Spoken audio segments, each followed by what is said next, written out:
Nous ici, bonjour. Bonjour Jean-Bruno. Où est passé l'argent des gens? Monsieur Jean-Bruno Tagneux, Monsieur Claudel Loulissier est en location à Odia. Ça fait quoi? Et dans cette vidéo, je le dis, parce que la vidéo elle est disponible chez nos actionnaires et nos investisseurs. Je le dis, si ces collaborateurs estiment que je les ai diffamés, je leur donne l'autorisation de me porter plainte. Alors aujourd'hui, le thème du jour est un thème qui est très intéressant déjà parce qu'il porte polémique depuis une certaine période et qui concerne particulièrement ce monsieur. Bonjour à tous et bienvenue sur la chaîne Tutorial Master. Ici, on apprend à grandir, à se développer, à devenir une meilleure personne sur le plan personnel, financier, sociétal, pour que tu sois la meilleure version de toi-même. Ce monsieur, c'est monsieur Claudel Loulissier, qui est un entrepreneur très suivi sur les réseaux sociaux et il donne beaucoup de conseils sur l'entrepreneuriat, les réalités du terrain en termes d'investissement et j'en passe. Alors, monsieur Claudel fait face à une période très turbulente. Pourquoi? Parce que il parle d'entrepreneuriat, mais lui-même aussi il s'active en entrepreneuriat et a mis sur pied plusieurs initiatives. Et donc pour aller loin dans ces initiatives là, il a décidé de faire ce qu'on appelle des levées de fonds. Il fait ces levées de fonds et maintenant beaucoup de personnes investissent. Apparemment il y a plus de 1000 investisseurs. Alors beaucoup de personnes s'impatientent que monsieur Claudel n'a pas eu à leur rembourser. Beaucoup disent que Dr Claudel joue la vie avec leur agent et refuse donc de leur rembourser. Et donc ces personnes là commencent à bavarder, à se plaindre énormément sur les réseaux sociaux pour pouvoir mettre Claudel dans une position où il sera obligé de leur rembourser l'argent. Alors aujourd'hui on va prendre la peine d'en parler parce que je suis sûr il y a une leçon vraiment que je veux qu'on tire de toute cette histoire là. Ce que je vais dire c'est que moi je suis énormément peiné de voir ce qui se passe parce que lorsque je passe suivre les vidéos de Dr Claudel sur ce sujet là, il a mis à faire une vidéo hier avec Jean-Bruno Tagneux, une interview où il explique la situation. C'est qu'on vous reproche de n'avoir pas souvent présenté la situation réelle de l'entreprise et au contraire d'avoir continué à entretenir l'illusion d'une entreprise qui marchait très très bien alors que la réalité n'était pas aussi rose. Je suis énormément déçu de voir les commentaires parce que je me rends compte que la mentalité est encore excessivement basse dans notre communauté. Je vois des personnes qui insultent, fustigent de façon assez aberrante le Dr Claudel notamment en racontant des inepties qui n'ont pas de nom. Je ne dis pas que vous ne voulez pas vous plaindre, mais lorsqu'on arrive à un certain niveau où on dit oh ouais notre argent, oh vraiment ça c'est un feignant, ce n'est pas là pour donner un apport constructif, pour même permettre que Claudel qui est là puisse rembourser quelque chose ou bien puisse changer de point de vue pour dire que même s'il est malhonnête, tu es malhonnête, rembourse maintenant, ça n'aide à rien. Des commentaires vides. Pour montrer à quel point je suis peiné par rapport à ce qui se passe, je vais essayer de vous relater certains faits. Nous sommes dans un pays où les gens préfèrent être sur TikTok à tourner les fesses, à danser, que de mettre sur pied des initiatives qui vont leur permettre de pouvoir construire leur pays. Nous sommes dans un pays où lorsque je pose la question aux élèves que j'ai tiens, ils ne connaissent même pas ce que veut dire entrepreneuriat. Nous sommes dans un monde où on consomme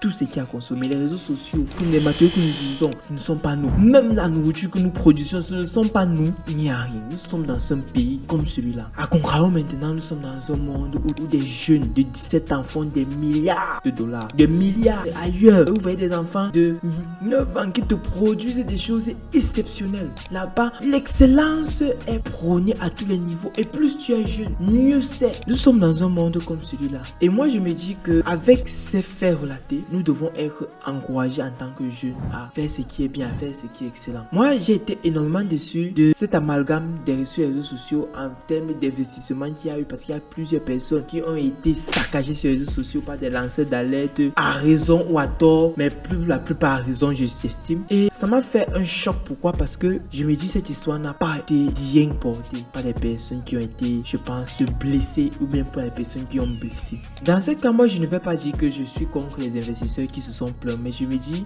vraiment porter plainte. Moi, je ne vais pas dire que nous porter plainte. Si c'est mon argent comme ça, depuis 3 ans, j'attends ça, c'est pour faire quelque chose, on ne me met pas. Porter plainte. Mais si c'est que vous deviez faire ça, même si c'est plus grand des années, que c'était dans les dans le silence, de façon professionnelle. Peut-être que même on allait enfermer Claudel, je ne sais pas, mais dans le silence. Pour que des personnes comme nous ayons eu la faute de dire que car on veut continuer à progresser parce que ça fait mal. Imaginez toutes les personnes, tous les jeunes qui veulent essayer et qui ont été découragés par ces informations-là. à tort ou à raison. Imaginez les jeunes qui suivent le docteur Claudel, des millions, 5 millions de jeunes là qui se disent qu'il y a des choses à faire et qui voient tout cela partir dans les shots à cause de la brutalité des insultes qui a été portées contre lui sur les réseaux sociaux. L'effet que ça a eu à avoir sur beaucoup de personnes, beaucoup de jeunes, vos enfants qui veulent progresser, nous qui voulons grandir et qui après on voit que ces personnes qui sont des modèles en réalité de pays, rien ne peut avancer. On ne peut plus travailler avec des personnes. Qu'est-ce qu'on fait finalement? Ça sert à quoi de continuer? Ça sert à quoi de se dire que non, on va avancer avec les gens? Si c'est comme ça que ça peut aboutir. Et nous sommes plusieurs, nous sommes dans des communautés, ça nous a fait des chocs terrible. On s'est dit que il faut avancer. Vraiment, il est important pour nous de nous remettre en question sur comment on gère ce type de situation. Et je veux te prendre des situations concrètes. Le podcast de Kem ici là qui fait des SAS où il y a une personne qui a eu à faire le levée de fonds avec son entreprise et qui a tout essayé. Ça ne marchait pas. Elle a fait un podcast sur la fermeture de son entreprise où elle disait qu'elle était accompagnée par ses investisseurs dans la fermeture où ils ont tout essayé mais ça ne marchait pas. La mentalité là, ça me fait bizarre de parler de ça. Où il y a en 2008, lorsque Apple a fait face à une crise exceptionnelle, ils ont perdu énormément d'argent. Mais qu'est-ce que les investisseurs ont fait? Pourtant, il y avait des dettes. On n'a jamais rien entendu de tel. Tout se géré dans les banques. Ce qui était présenté, c'est quoi? C'est ce qui permet de faire évoluer l'entreprise et de permettre que l'image qui est portée par ce qui est transmis, par les valeurs qui sont projetées puissent perdurer. Apple a fait cela en 2008. Et bien, il a été confronté à des défis liés à la transition des ordinateurs synchro vers les services cloud.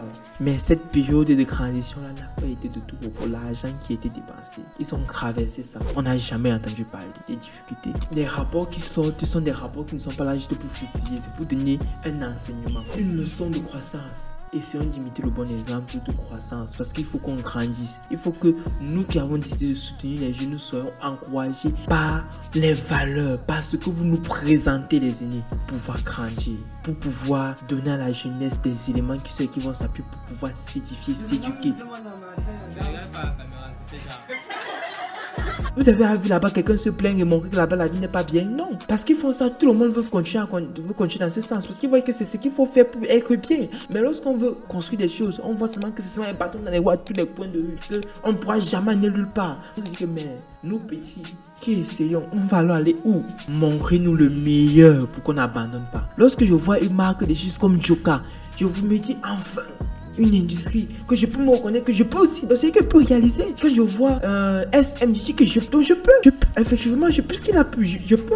Parce que nous, ce qu'on recherche, c'est de savoir l'espoir que lorsqu'on va faire ce qu'on va faire, il y a des personnes comme vous qui allaient, au moins, même pas financièrement, on arrive, ils ont dit qu'ils veulent aussi faire sa levée de fonds, mais ils vont nous soutenir en termes d'idées parce qu'ils vont se dire que ceux-ci veulent construire quelque chose. Cette histoire, quand même, a eu du bon parce que j'ai eu à suivre la vidéo qui parle aux investisseurs. Je sais que ça ne me concerne pas parce que je ne suis pas investisseur, mais c'est tombé aussi là et j'ai dit que bon, je vous regarde, je ne vais pas laisser ça. C'est du moins fait comprendre que les difficultés ne sont rien. Maintenant, je relativise tellement. Et ça, c'est le bon que ça m'a apporté. Ça m'a fait vraiment, ça m'a libéré d'un poids parce que moi, j'étais dans une situation où qu'est-ce que je fais mal pour avoir ces difficultés tout le temps. Mais quand j'ai vu ça, j'ai dit que je comprends enfin que ça va toujours arriver. Mais tu gardes la tête haute, tu avances, tu fais tout ce que tu peux pour pouvoir avancer, grandir. Quand j'ai vu la vidéo là, j'étais content. Je me suis dit que même pour rien, je vais souvent partir. J'ai dit que je travaille pour rien, je vais travailler. Je vois donc comment on est capable de traverser des difficultés sans rien ne séparer et avancer jusqu'à ce que ça paraît bien, ça paraît beau. C'est de l'espoir qu'il y a dans ces choses-là en fait. Moi, je vous remercie pour m'avoir suivi sur mon humble avis sur cette polémique qui a eu effet récemment. Moi, je me dis big up à tous les entrepreneurs parce que ce n'est pas facile. Big up à ceux qui continuent de travailler, à ceux qui continuent de nous donner de l'espoir, à ceux qui ont décidé de prendre les choses de leurs deux mains et de construire. Big up à ceux qui suivent ces vidéos. Big up à ceux qui ont décidé de se lancer parce que ça ne doit pas nous décourager quand même. C'est très fort mais ça ne doit pas nous décourager parce qu'il faut qu'on construise quelque chose. Pour nous-mêmes, on avance ensemble. Si vous voulez continuer à suivre des vidéos qui nous permettent de grandir, qui nous permettent de progresser en termes de mentalité. Parce que je suis sûr que cette vidéo va permettre à beaucoup de personnes à se remettre en question sur la gestion de crise, sur ce qui est-ce qu'il faut dire toute chose, est-ce que toute chose est bonne à dire.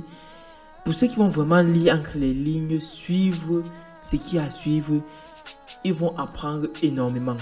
Alors, ce que je vous dis, c'est que si vous voulez continuer à suivre du contenu de qualité comme celui-ci, likez, abonnez-vous, partagez. Et on se retrouve pour la prochaine vidéo qui va sortir dans très peu de temps. Et on avance ensemble, les amis. Alors, let's go.